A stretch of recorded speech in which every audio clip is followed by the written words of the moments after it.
دا په کونړ کې د هغه قومي جرګې ګډونوال چې د روان 1415 لمریز کال د ثور میاشتې په 14مه نیټه د کرښې هغې غاړې باجوړ او مومندو سیمو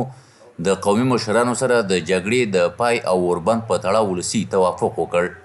دا قومي مشران د کونړ په ناوپاس کې سره جرګه شوي وو او د کرښې هغې غاړې د قومي مشرانو سره په دې سلا شو چې له دې وروسته به د دواړو غاړو حکومتونه پر یوه او بل توپچي بریدونه نه کوي او د جګړې له امله د دواړو غاړو ولسونه به بیرته خپلو اصلي مینو او سیمو ته ګرځي. مهمه ماده زموږ دا وه چې دا هم په هغه کې لیکلي دي په تعهد او بیانیه کې چې داخلي ستونزې د هر چا په خپله دي او په خپله به یې واري یو په بل باندې به یې نه تپو.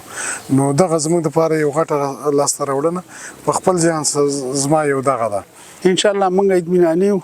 او د الله نه به مدد غواړو چې انشاءالله دا خو موږ په 4-15 سالو کې دا شوی دی چې دا اوربند خدای پاک د افغانستان نورو ولایتونو ته ورسوي. ټول ملکیان ته تلفات او اختل موږ په دې باندې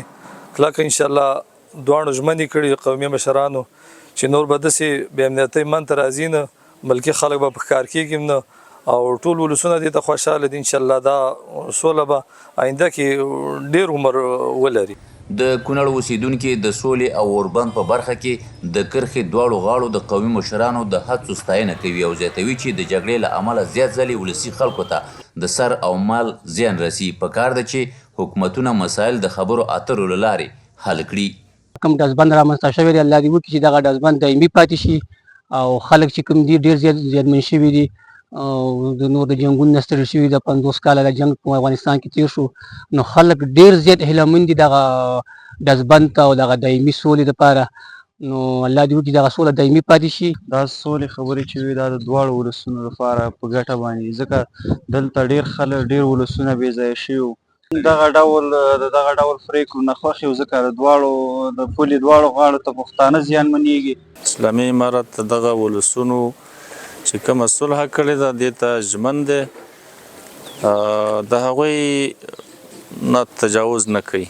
که جانب مقابل احیانا آینده دپاره بیا تجاوز وکړي اسلامي امارت بالمثل جواب ته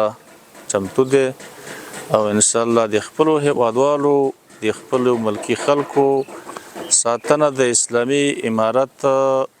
دا لومړیتوب دی. له هغې وروسته چې د افغان حکومت او د پاکستان پوځي رژیم ترمنځ د ډیورنډ فرضي کرښې په اوږدو کې نښتې پیل شوې، پاکستاني اړخ تل په کونړ کې د خپلو توپچي بریدونو موخه د ولسي خلکو کورونه او نور عامه تاسیسات ګرځولي وو چې